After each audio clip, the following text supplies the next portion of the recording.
হায়, পৃথিবীর অধিকাংশ মানুষ তো কোরআন কারীম শুদ্ধ করে পড়তেই পারে না।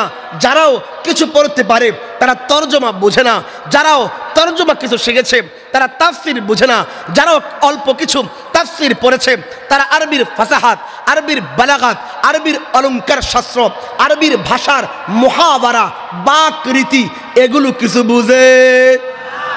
কিন্তু সবারই নামাজ পড়তে হবে, নামাজ পড়তে হলে অজু করতে হবে, অজু করতে হলে অজুর 4 ফরজ জানতে হবে। আল্লাহ জানে বুঝাইতে পারতেছি কিনা, কথা কি বুঝতেছেন?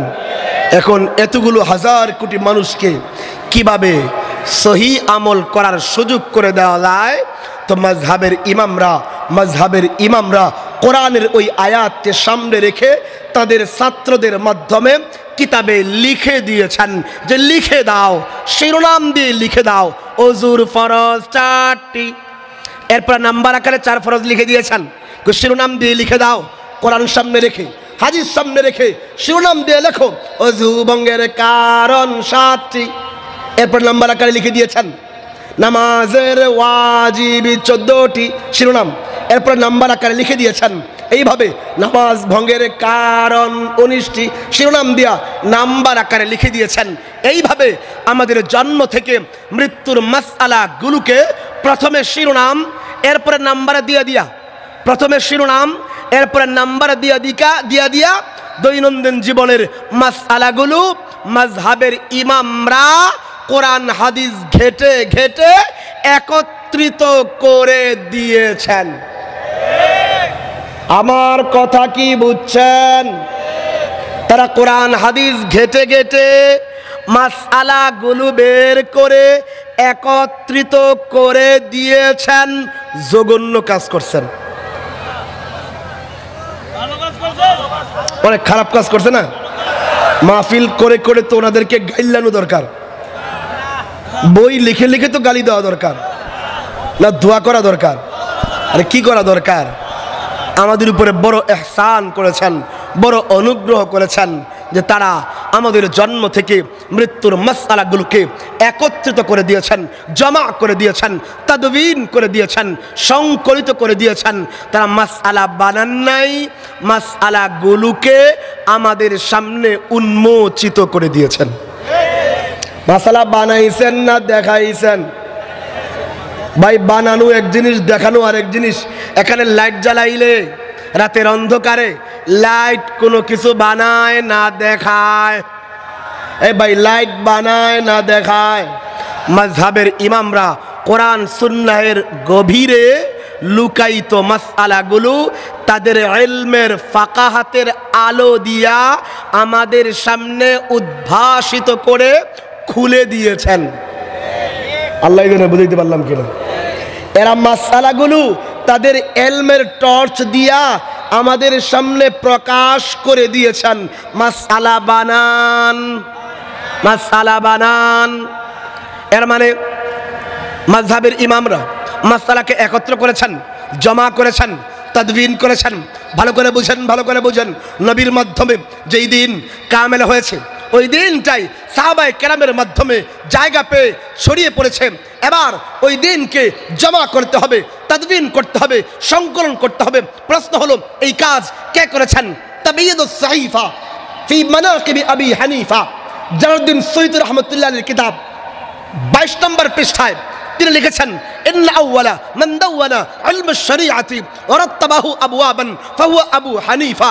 জালালউদ্দিন সৈয়দ লিখেছেন সর্বপ্রথম পৃথিবীর ইতিহাসে যিনি কোরআন সুন্নাহের মাসআলাগুলোকে বাব করে, ফসল ফসল করে, অধ্যায় অধ্যায় করে, পরিচ্ছেদ পরিচ্ছেদ করে, আরো সহজ ভাষায় বললে যিনি সর্বপ্রথম কোরআন হাদিসের মাসআলাগুলোকে প্রথমে শিরোনাম এরপরে নাম্বার দিয়া একত্রিত করে দিয়েছেন, তার নাম নু'মান বিন সাবিত, ইমাম আবু হানিফা।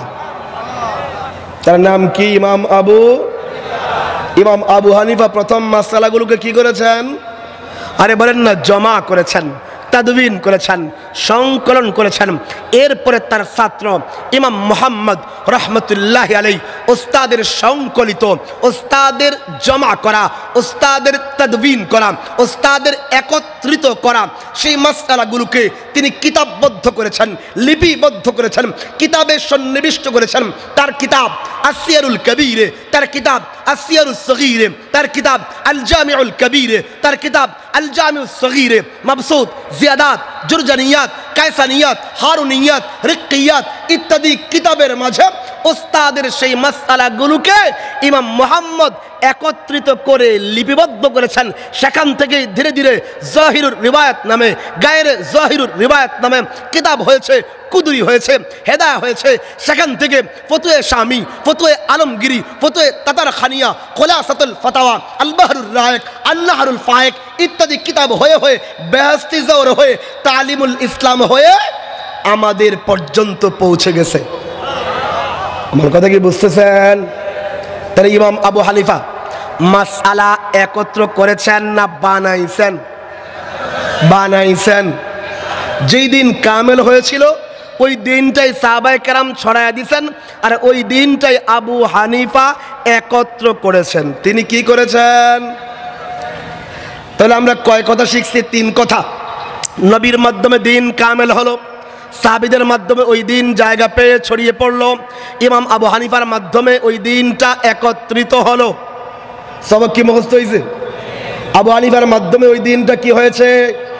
অন্য শব্দ যদি আমি বলি তাহলে নবীর মাধ্যমে তাকমিলে দিন হয়েছে, সাহাবীদের মাধ্যমে তামকিনে দিন হয়েছে, ইমাম আবু হানিফার মাধ্যমে তাদবিনে দিন হয়েছে। নবীর মাধ্যমে দিন পূর্ণাঙ্গ হয়েছে, সাহাবীদের মাধ্যমে ওই দিনটা জায়গা পেয়ে ছড়িয়ে পড়েছে, ইমাম আবু হানিফার মাধ্যমে ওই দিনটাই একত্রিত হয়েছে, একত্রিত হয়েছে। আরেক শব্দে বললে যার মাধ্যমে দিন কামেল হলো তিনি আমাদের নবী, যার মাধ্যমে এই দিন জায়গা পেয়ে ছড়িয়ে পড়ল তারা হলেন জামাতে সাহাবা, সাহাবায়ে কেরামের জামাত। এই দিনটা যাদের মাধ্যমে সর্বপ্রথম একত্রিত হলো তিনি হলেন নু'মান বিন সাবিত, ইমাম আবু হানিফা। আমরা পরিষ্কার শব্দে বলি, যেহেতু তাকমিল দিন, দিনকে পূর্ণাঙ্গ করা দিনের কাজ, তামকিন দিন, দিনকে জায়গা দিয়ে ছড়িয়ে দেওয়া সেটাও দিনের কাজ, তাদবিন দিন, দিনকে সংকলন করা এটাও দিনের কাজ। আর এই দিনের কাজ তাকমিল দিনওয়ালা নবী, তামকিন দিনওয়ালা জামাতে সাহাবা, তাদবিন দিনওয়ালা নু'মান বিন সাবিত, ইমাম আবু হানিফা, এই তিনও ব্যক্তিত্ব দিনের কাজ করেছেন, দিনের কাজ করেছেন। কেউ তাকমিলে দিনের কাজ করেছেন, কেউ তামকিনে দিনের কাজ করেছেন, কেউ তাদবিনে দিনের কাজ করেছেন। যেহেতু এই তিনটাই দিনের কাজ, দিনের কাজ, সুতরাং যারা এই 3 ব্যক্তিত্বের বিরোধিতা করে এরা দিনদার হতে পারে না, এরা দিনের দুশমন হবে।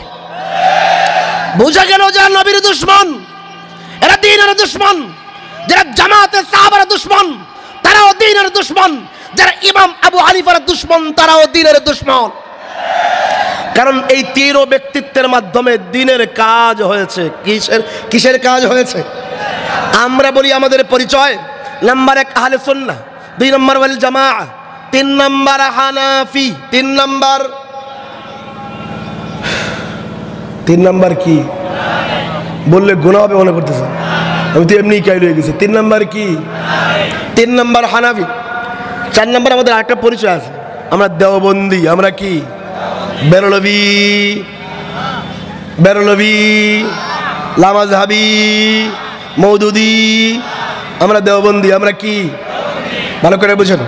আমি খুব সংক্ষেপে এটার চেষ্টা বলবো, এর আগে এতটুকু বুঝেন। 1 নম্বর, আমরা তাকমিলে দিনওয়ালা নবীকে মানি, তাকমিলে দিনওয়ালা নবীকে মানি।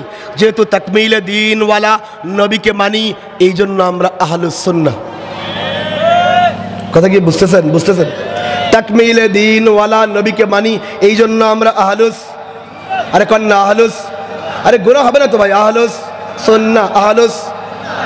আমরা তামকিনে দিনওয়ালা, দিনকে জায়গা দিয়ে ছড়িয়ে দেওয়ালা জামাতে সাহাবাকেও মানি। এই জন্য আমাদের নামের দ্বিতীয় অংশ ওয়াল জামাআহ, ওয়াল, আরে সবক মুখস্থ করেন না, বলেন না ওয়াল জামাআহ। তাহলে তাকমিলে দিনওয়ালা নবীকে মানি, তো আহলুস সুন্নাহ তামকিন দ্বীন ওয়ালা, দ্বীনকে জায়গা দিয়ে ছড়িয়ে দেনে ওয়ালা, জামাতে সাহাবাকে মানি তো ওয়াল জামাআ, আর তাদবিন দ্বীন ওয়ালা, দ্বীনকে একত্রিতকারী ইমাম আবু হানিফাকেও মানি। এই জন্য নামের তৃতীয় অংশ আমরা হানাফি। আমি কি সবকটা পুরো মুখস্থ করাইতে পারছি? তাহলে আমরা আহলুস সুন্নাহ তাকমিল দ্বীন ওয়ালা, আমরা ওয়াল জামাআ তামকিন দ্বীন ওয়ালা, আমরা হানাফি তাদবির দ্বীন। ওহ, দিন যখন কোনো ঘর যখন কমপ্লিট হয়ে যায়, পূর্ণাঙ্গ হয়ে যায়, পূর্ণাঙ্গ হয়ে গেছে, সরাও গেছে, একত্র হয়ে গেছে, একত্র হয়ে যাবার পরে, পূর্ণাঙ্গ হয়ে যাওয়ার পরে মাঝে মাঝে ঘরটারে ঝাড়ু দেওয়া লাগে, কারণ মাকড়সার জাল বসানোর চেষ্টা করে। আরে ভাই কর না, ঘর কমপ্লিট হয়ে যাবার পরে পিঁপড়া ঢুকার চেষ্টা করে কি করে না? মাকড়সায় জাল ফেলার চেষ্টা করে কি করে না? আরে বলেন করে কি করে না? আর নানা ধরনের পোকামাকড় ঢুকার চেষ্টা করে কি করে না? এর মানে 4 নাম্বার আরেকটা কাজ আছে। এই কাজটা হলে বলেন তাতহীরে দ্বীন, বলেন তাতহীরে। মাঝে মাঝে দ্বীনের মধ্যে, তাকমিলে দ্বীনের মধ্যে নবীর দুশ্মন হয়ে কাদিয়ানির সুরতে কেউ নবীর উপরে নোংরা ময়লা ফেলার চেষ্টা করবে, নবীর খতম নবুয়তের তাজ নিয়ে কিছু কিছু কুলাঙ্গার টানাটানি করবে, দ্বীনের মধ্যে ময়লা জিনিস ঢুকানোর অপচেষ্টা করবে। কোনো কুলাঙ্গার এসে জামাতে সাহাবার বিরুদ্ধে, সাহাবায়ে কেরামের চরিত্র নিয়ে, তাদের আখলাক নিয়ে কেউ টানাটানি শুরু করবে, ময়লা ফেলার চেষ্টা করবে, ইতিহাসের আস্থা করে মাথা ঢুকিয়ে ময়লা আবর্জনা বের করে করে সাহাবীদের চরিত্র নিয়ে কথা বলবে। আর কিছু লোক আইসা নুমান বিন সাবেতের ইজ্জতের চাদর নিয়ে টানাটানি করবে, তার উপরে মিথ্যা অভিযোগ উত্থাপন করবে। এর মানে মাকড়সার সুরতে, ময়লার সুরতে, আবর্জনার সুরতে তাকমিলে দ্বীনের উপরে কিছু ব্যক্তি আক্রমণ করবে, কিছু ব্যক্তি এসে তামকিনে দ্বীন বলা জামাতে সাহাবার বিরুদ্ধে আক্রমণ করবে। কেউ এসে তাদবীর দ্বীন বলা ইমাম আবু হানিফার বিরুদ্ধে মিথ্যা অপবাদ দিয়ে দিয়ে আক্রমণ করবে।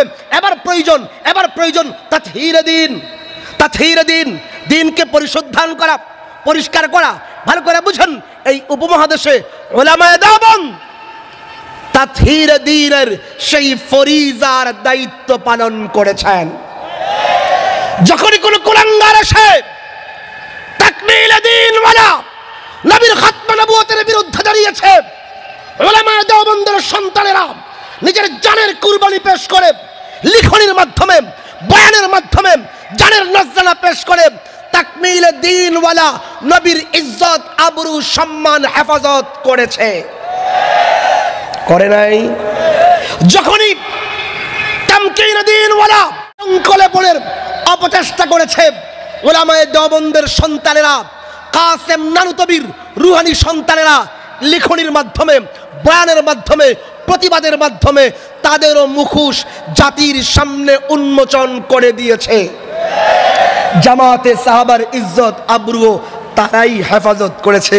যখন যখন যখন তাদবীনে দ্বীনওয়ালা নুমান বিন সাবেতের বিরুদ্ধে কিছু পণ্ডিত এসে জামানি টানাটানি শুরু করেছে, তাদের বিরুদ্ধে এখনো উলামায়ে দেওবন্দের সন্তানেরা অতন্দ্র প্রহরী হয়ে তাদবীনে দ্বীনওয়ালা ইমাম আবু হানিফার আজমত রক্ষা করতে প্রস্তুত আছে।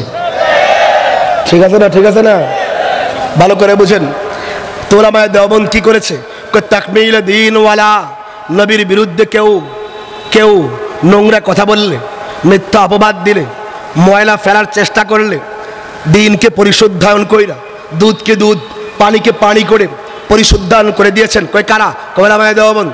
আচ্ছা, যখন তাদবীনে দ্বীনওয়ালা, তামকিনে দ্বীনওয়ালা জামাতে সাহাবার বিরুদ্ধে কোনো কুলাঙ্গার হাত তুলেছে, জবান দারাজি করেছে, নোংরা বাক্য বলেছে, তাদের প্রতিবাদে নিজের জান কুরবান করে দিয়ে, একের পর এক জান কুরবান করে দিয়ে তারা লিখনির মাধ্যমে, বয়ানের মাধ্যমে, বক্তৃতার মাধ্যমে, প্রতিবাদের মাধ্যমে তারা ওই জামাতে সাহাবার দুশমনদের মুখোশ উন্মোচন করে দিয়েছেন। যখনই তাদবীনে দ্বীনওয়ালা ইমাম আবু হানিফার দুশমনরা আসছে, উলামায়ে দেওবন্দের সন্তানেরা এখনো তাদের মুখোশ উন্মোচন করতে সদা প্রস্তুত রয়েছে। এর মানে দিনকে পরিশুদ্ধায়ন করার এই মহতি দায়িত্ব উলামায়ে দেওবন্দ পালন করে আসতেছেন। এই জন্য আমাদের নাম 4টা হয়েছে। আমরা তাকমিলে দ্বীনওয়ালা নবীকে মানি তো আহলুস সুন্নাহ, আমরা তামকিনে দ্বীনওয়ালা জামাতে সাহাবাকে মানি তো আমরা আল জামাআ, আমরা তাদবিনে দ্বীনওয়ালা ইমাম আবু হানিফাকে মানি আমরা হানাফি, আমরা তাতহিরে দ্বীনওয়ালা উলামায়ে দেওবন্দকে মানি আমরা দেওবন্দি।